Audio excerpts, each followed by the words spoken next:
Good morning students, कैसे हैं आप लोग। हम आज जो हमारा लेक्चर होगा तो लाइट से रिलेटेड हम आज बहुत कुछ पढ़ेंगे। जो बच्चे 9th से 10th में प्रमोट हुए तो उनके लिए मैं उनके फ्यूचर के लिए मैं उनको बेस्ट विशेस बोलूँगा कि भविष्य में बहुत अच्छा करें आप, और हम भी पूरी कोशिश करेंगे आपका साथ देने की। मैं सबसे पहले ये कहूँगा कि आपका जो साइंस जो आपका सब्जेक्ट है उसमें हम 3 पार्ट में पढ़ते हैं। तो एक तो फिजिक्स होता है, केमिस्ट्री होता है, बायोलॉजी होता है। मैं फिजिक्स टीच करता हूँ। हम पूरे अच्छे तरीके से हम हर चीज़ को समझने की कोशिश करेंगे। चलिए हम स्टार्ट करते हैं, बातें तो होती रहेंगी। तो लाइट के बारे में पढ़ते हैं क्योंकि आपका पहला लेक्चर जो है लाइट से स्टार्ट होता है। तो लाइट बेसिकली, लाइट किसको बोलते हैं लाइट? तो आपसे कोई पूछ ले कि भाई बताओ मुझे लाइट क्या होती है, तो अब लाइट बच्चा एक छोटी सी डेफिनेशन होती है, light is a ray which travel in the straight line. बहुत आसान है याद करना, बट पहले समझें लाइट होता क्या है। आपको कोई चीज़ दिखती है, क्यों दिखती है? मान लो मैं आपको एक लेज़र लाइट दूं और आपने जैसे ही बोर्ड पे मारा लेज़र लाइट, तो यहाँ पे आपने देखा कि एक रेड पॉइंट बन गया। बनता है ना, बच्चे चलाते हैं, लेज़र लाइट होती है। तो ले भाई ये दिख रहा है, ये क्यों दिखा? क्योंकि आपकी आंखों में यहाँ से जो आपने ये लाइट का बटन स्विच ऑन किया, यहाँ से एक रे यहाँ टकराई और वापस आपकी आंख में गई, तो रिफ्लेक्शन हुआ। ये आपको इसलिए दिखता है क्योंकि यहाँ से लाइट आपकी आंखों में जा रही है। अगर मैं यहाँ अंधेरा कर दूँ और मैं यहाँ लिख दूँ, आप इसको पढ़ो, क्या पढ़ सकते हो? बिल्कुल नहीं पढ़ सकते भाई। क्यों नहीं पढ़ सकते? क्योंकि ये दिख नहीं रहा हमें। दिखेगा तो पढ़ेंगे। तो लाइट होती क्या है, लाइट को कैसे पढ़ेंगे हम? +2 में जब आप आओगे तो लाइट का पूरा एक लेक्चर ऑप्टिक्स है जो हम पढ़ते हैं, बहुत डिटेल में पढ़ाया जाता है उसमें। तो उसमें अच्छे से और थोड़ा डिस्कस करते हैं। फिलहाल 10th क्लास में जो लाइट का जो चैप्टर है वो बिल्कुल थोड़ा सा ही है, तो उसमें ज़्यादा डिटेल में नहीं गए।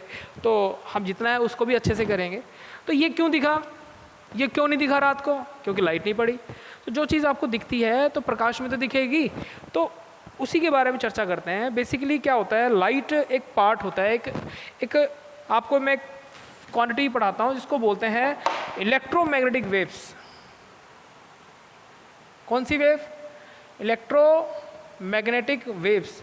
ये क्या होती है? तो आपसे कोई पूछ ले इलेक्ट्रोमैग्नेटिक वेव्स क्या होती है, तो आप क्या बताओगे? तो चलो स्टार्ट करते हैं। वेव्स बेसिकली एक एनर्जी का पैकेट होता है, डिस्टर्बेंस होती है एनर्जी की, जो एक पॉइंट से दूसरे पॉइंट पे ट्रांसफ़र हो जाती है। उसका क्या मतलब है? मैं आपको बोलूँ कि एक पत्थर लो और एक पानी में उसको छोड़ दो, तो पत्थर जैसे पानी में डालोगे तो उस जैसे पत्थर पानी में गिरा तो उसमें से कुछ पार्टिकल तो पानी के बाहर गिरेंगे, नेचुरल बात है। तो बट आप क्या देखते हो, तो उसमें एक वेव्स बन जाती है कि नहीं? मैं एक रस्सी लूँ और मैं उस दीवार में बांध दूँ और उसको ऐसे ज़ोर से हिलाऊँ और ऐसे हिलाते रहूँ, तो उसमें आप देखोगे तो रस्सी ऐसे ऐसे जिगजैग मोशन बना के ऐसे फॉर्म में आ जाती है। ये जिग रस्सी ये कुछ ऐसी हो गई। यहाँ से मैं इसको हिला रहा था और यहाँ पे दीवार पे ऐसे बन गया। तो ये एक वेव पैटर्न होता है। इसमें ये कहा जाता है कि एनर्जी आगे प्रोपेगेट करती है, ना कि पार्टिकल्स मीडियम के या मटेरियल के जो भी है।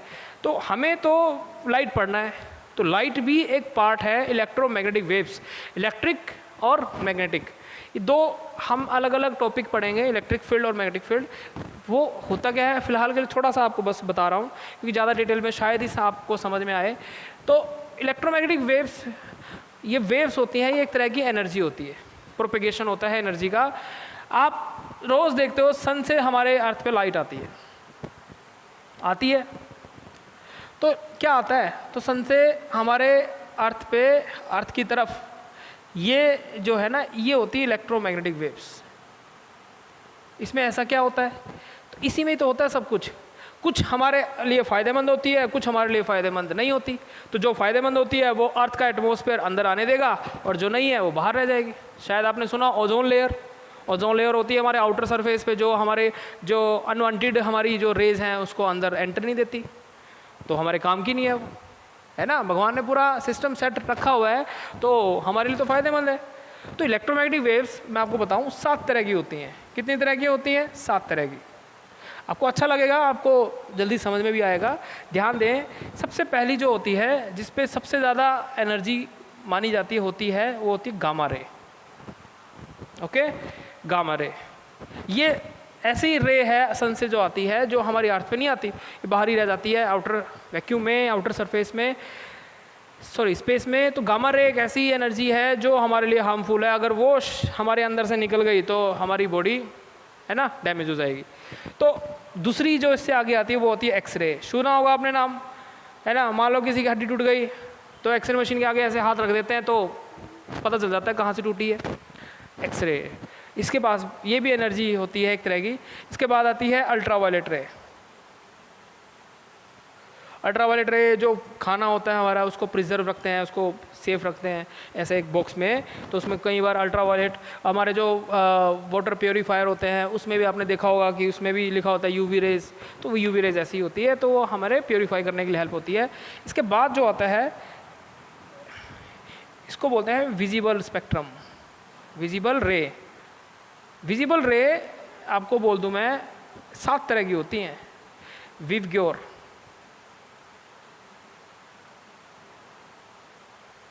ये होती है, ठीक है। ये वायलेट देखो, अल्ट्रावायलेट, वायलेट, वायलेट के बाद कौन, ultraviolet, Indigo, blue, green, yellow, orange, red. ये जो कॉम्बिनेशन है ना, इस वाले हिस्से को ही क्या बोला जाता है, लाइट बोला जाता है। क्या बोला जाता है, लाइट। लाइट इसी को बोला जाता है। इसी की चर्चा करते हैं हम इस चैप्टर में। यही पढ़ना है हमने, क्योंकि हमारी आंखें इसी को देखने के लिए ही बनी है, ना इसको देख सकती है ना इस वाले हिस्से को। इलेक्ट्रोमैग्नेटिक वेव्स मैं आपको बता दूं 7 तरह की होती हैं, जिसमें ये अल्ट्रावायलेट, विजिबल रे। उसके बाद जो नेक्स्ट आती है वो आएगी आपकी, मैं आपको लिख देता हूँ यहाँ पे, इंफ्रारेड। कौन सी वाली, इंफ्रारेड वेव, ओके। उसके बाद आती है माइक्रोवेव, सुनी होगी माइक्रोवेव।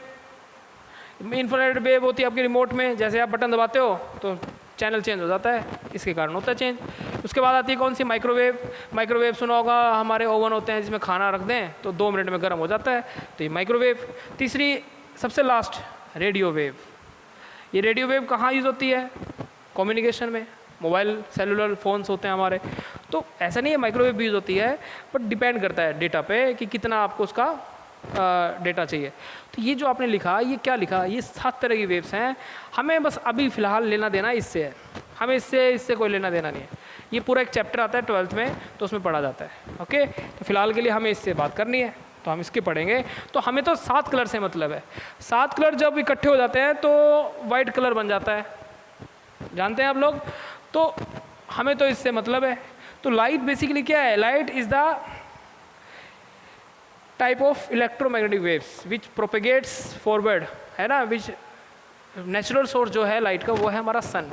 आर्टिफिशियल हमारे पास हैं, हमारे घर में बल्ब होते हैं वो भी लाइट शो करते हैं, है ना। लाइट स्प्रेड होती है उसमें से भी। तो हमें तो लाइट से मतलब है भाई। तो लाइट में, लाइट को 3 भागों में बांट दिया।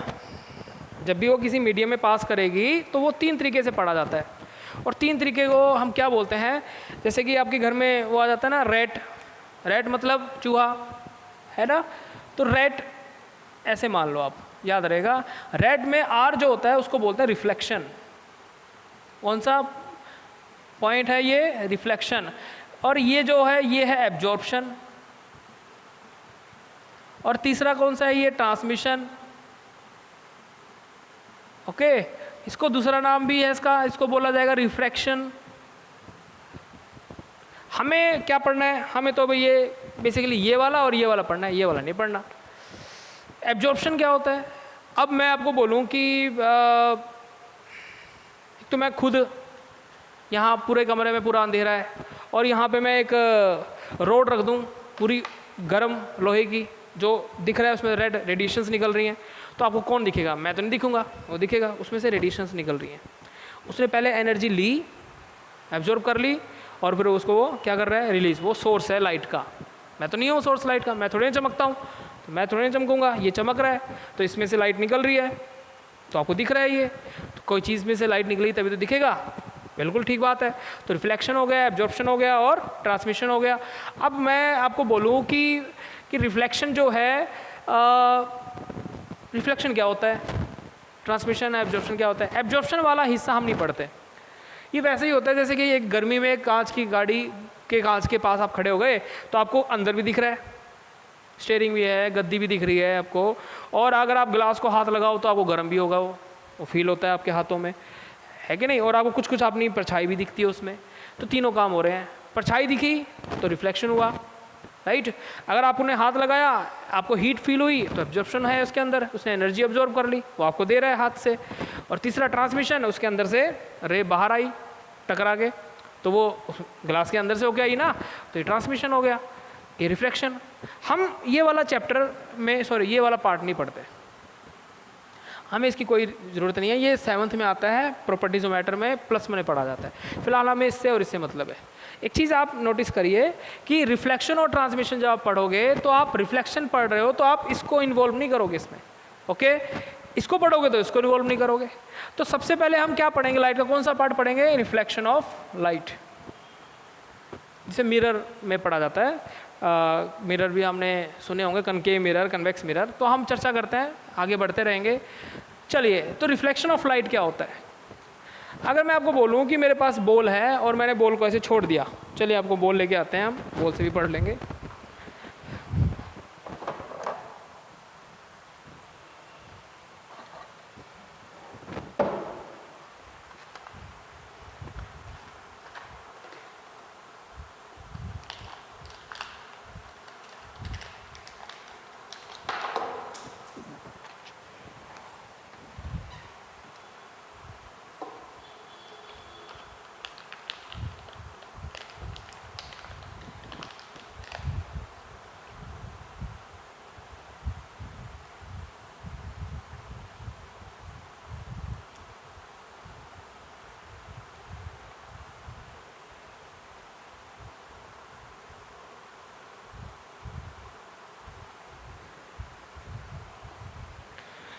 देखिए, ये मेरे पास एक बॉल है, आपको दिख रही है। अगर मैं इसको नीचे मारूं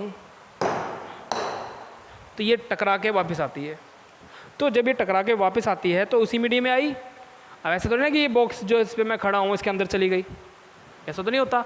अगर मैं पानी में डालूँ, पानी में मैं छोड़ दी बॉल, तो पानी में तो ये अंदर ही चली जाएगी, तो मीडियम चेंज हो गया। हवा से कहाँ चली गई, वाटर में चली गई, है कि नहीं। अब मान लो मेरे पास एक लेज़र लाइट है, अब मैं लेज़र लाइट यहाँ मारता हूँ, तो आपको दिख रहा है रेड पॉइंट। अगर रेड पॉइंट दिख रहा है तो इसका मतलब क्या, ये आपको दिख रहा है क्योंकि ये लाइट यहाँ से आई और यहाँ टकरा के सीधी आपके आइज़ में गई। तो ये जो फिनोमिना होता है लाइट का, इसको बोला जाता है रिफ्लेक्शन, ओके। तो अगर मैं यहाँ मारता हूँ और आपको दिख रहा है तो ये रिफ्लेक्शन हो गया, मीडियम चेंज नहीं हुआ। ये लकड़ी का है तो इसके अंदर थोड़ी ना पास कर गई। मैं बॉल को छोड़ूँ, अगर मैं सख्त ग्राउंड पे छोड़ूं तो ये टकरा के वापस आती है। अगर मैं इस पर भी मारूंगा तो ये टकरा के वापस से तो आएगी, अंदर थोड़ी ना चली जाएगी। ये तो जनरल सी बात है, हमें पता है। तो हमें क्या पढ़ना है, हमें तो रिफ्लेक्शन ऑफ लाइट पढ़ना है कि जब लाइट किसी सरफेस से टकराती है और उसी मीडियम में वापस चली जाती है, वो जो फिनोमेना कहलाता है उसको बोला जाता है रिफ्लेक्शन ऑफ लाइट। क्या, रिफ्लेक्शन ऑफ लाइट। तो reflection of light is the phenomena in which light strike to the any surface and reflects back into the same medium, then known as reflection of light, okay। तो ये reflection of light कहलाता है, हमने इसको लिख लिया। तो एक फिनोमिना है जिसमें मीडियम में ही वो सीधी चली जाती है, वापस रिफ्लेक्ट हो जाती है। तो ओके, अब रिफ्लेक्शन ऑफ लाइट हमने पढ़ना है मिरर में। रिफ्लेक्शन ऑफ लाइट हमें पता चल गया। अब इसे मिरर में पढ़ना है तो हमने कुछ नियम बनाए। जैसे कि मैं आपको बोलूँ, मिरर ना जो मिरर होते हैं बेसिकली 3 तरह के माने जाते हैं। प्लेन मिरर, दूसरा होता है हमारा कनकेव मिरर, और जो तीसरा होता है वो होता है हमारा कन्वेक्स मिरर, ठीक है। प्लेन मिरर बिल्कुल स्ट्रेट जो हमारे घर में होते हैं, है ना, वो प्लेन मिरर होते हैं, जैसे हम हैं वैसे दिखता है। अच्छा, तो एक और होता है डिफ्यूज्ड मिरर। डिफ्यूज्ड मिरर कहाँ देखने को मिलते हैं, जैसे आप कहीं म्यूज़ियम में चले जाओ तो वहाँ पे आपने आड़े टेढ़े गिलास देखे हैं, तो उसमें आप मोटे भी दिखते हो, लंबे भी दिखते हो, नाटे, पता नहीं कैसे कैसे दिखते हैं, तो आप वो भी मिरर होते हैं। बट हमें फ़िलहाल तो हमें तो 3 से मतलब है। प्लेन मिरर, प्लेन मिरर वैसा ही है जैसे प्लेन सरफेस। अगर मान लो मैं अगर बॉल को छोड़ूँ, मैं ऐसे, मैंने बॉल को ऐसे छोड़ा, ये लो भाई, ये बॉल ऐसे छोड़ दी, तो ये टकरा के वापस आएगी कि नहीं आएगी, आएगी। बट मेरे दोस्त ने क्या किया, उसने बॉल को ऐसे फेंका, ये ऐसे टकराएगी तो क्या ये वापस आएगी? क्या वापस तो नहीं आएगी, कहाँ जाएगी? ये ऐसे चली जाएगी। गई कौन से मीडियम में? सेम मीडियम में। अगर ध्यान से देखें, अगर मैं बॉल को बिल्कुल सीधा गिराता तो ये बॉल सीधी ऊपर आ जाती। जब इस सरफेस से टकराई तो नॉर्मली टकराई, इसको नॉर्मल बोलते हैं। नॉर्मल होता है ना 90 डिग्री के एंगल पे। कितने डिग्री के एंगल पे? 90 डिग्री। देखो 90 डिग्री बन रहे हैं ना, इसको दूसरा नाम क्या है? नॉर्मल। आपको जब आप इसमें लो पढ़ोगे तो उसमें एक शब्द आएगा नॉर्मल, तो बच्चा सो नॉर्मल कुछ और सोच लेता है। याद रखना ये नॉर्मल 90 डिग्री के लिए यूज़ किया गया है। तो नॉर्मल टकराई और नॉर्मली वापस आ गई। तो हमने एक नियम बना लिया कि ये यहाँ टकराई, बट मैं अगर इस नॉर्मल से एक एंगल ले लूँ, ऐसे झुक गया, तो अगर मैं ऐसे इधर से बॉल फेंकूंगा तो क्या वापस आएगी? क्या तो अंडरस्टूड है, वापस तो नहीं आएगी। बट ये जरूर है कि ये ऐसे टकराई और ऐसे चली गई, यहाँ पे भी एक थीटा एंगल बना लेती है। तो जब रिफ्लेक्शन ऑफ लाइट पढ़ते हैं तो हमने कुछ नियम बना लिए उसके। क्या नियम थे? देखो मैं आपको और अच्छा बताऊं तो रिफ्लेक्शन ऑफ लाइट के बारे में ज़्यादा हमें जो एक्सप्लेनेशन दी होती थी न्यूटन ने। न्यूटन नाम सुना आपने, साइंटिस्ट हैं हमारे, तो उन्होंने इसके बारे में ज़्यादा हमें एक्सप्लेनेशन दी थी। तो उन्होंने कुछ लॉ भी बनाए थे, और ये जो लॉ है, जैसे हम पढ़ते हैं लॉ ऑफ रिफ्लेक्शन, तो लॉ ऑफ रिफ्लेक्शन में क्या पढ़ेंगे मैं आपको लिखवा देता हूँ। देखिए पहला लॉ आप याद रखें कि जब किसी सरफेस पे, ये सरफेस पे जब कोई लाइट कहीं से तो आई होगी ना, सोर्स से, जैसे लेज़र लाइट ली थी आपने, है ना, तो जो लाइट टकराती है सरफेस पे उसको बोला जाता है इंसिडेंट रे। कौन सी रे? Incident ray. और वो एक एंगल बनाती है, एंगल ऑफ इंसिडेंस, आई से रिप्रेजेंट करेंगे। और ये जब टकरा के, एरो जरूर दिखाना है, ये दिखा रहा है कि सरफेस पे टकराया। अगर ये नॉर्मल टकराता है तो वापस आ जाती, बट ये जब एक एंगल पे टकराया तो वापस तो नहीं आएगी, ये तो ऐसे चली गई। तो ये जो एंगल होता है, ये जो रे कहलाएगी, ये कहलाती है रिफ्लेक्टेड रे। कौन सी रे बच्चों? Reflected ray. और ये एंगल कौन सा बनाया? Angle of reflection. ओके, तो ये आई और ये आर। तो लॉ ऑफ रिफ्लेक्शन में हम कुछ लॉ बनाते हैं। पहला लॉ तो ये बनाया गया कि जो ये angle according to first law, या सिंपल लिख लो कि angle of incidence is equal to the angle of reflection. ये पहला नियम आपका, ये हमने लिख लिया। ओके, तो आप चाहो तो ऐसे लिख लो, angle I is equal to angle R. आप पढ़ते हो ना 9th 10th में थ्योरम्स आती हैं, तो आप जनरली एंगल्स बनाने के लिए हम ये यूज़ करते हैं, एंगल वाला, ये वाला जो साइन है। तो angle I is equal to angle R. Arrow जरूर दिखाना, ये एरो बता रहा है कि इंसिडेंट है, ये एरो बोल रहा है क्या? रिफ्लेक्टेड है। भाई मैं उधर से लाइट गिर रही है, ओके, और यहाँ पे, या मान लो आपका दोस्त तालाब के या नदी के उस साइड खड़ा है, बट आपको परछाई दिख रही है, किसमें? कहाँ दिख रही है? पानी में। तो वहाँ से लाइट आई और मेरी आंखों में आई, तो मुझे यहाँ पे वो आदमी यहाँ थोड़े दिख रहा है, मुझे तो ये यहाँ दिख रहा है, कुछ मिरर जैसा होता है ना पानी, तो ऐसे ही। तो ये पहला लॉ है हमारा। ओके, चलिए ठीक है। दूसरा लॉ क्या है? इसमें ये थोड़ा इंपॉर्टेंट है, सुनो। एंगल ऑफ, या ऐसे लिख लें इसको, नॉट एंगल, इंसिडेंट रे। कौन सी रे? Incident ray, normal and reflected रे, all lie in the same plane। मतलब क्या है? ये एक ही प्लेन में होंगी सारी की सारी। कौन से प्लेन में होंगी? एक ही प्लेन में। अब बच्चा ऐसा कैसे सोचता है, देखिए मैं बताता हूँ।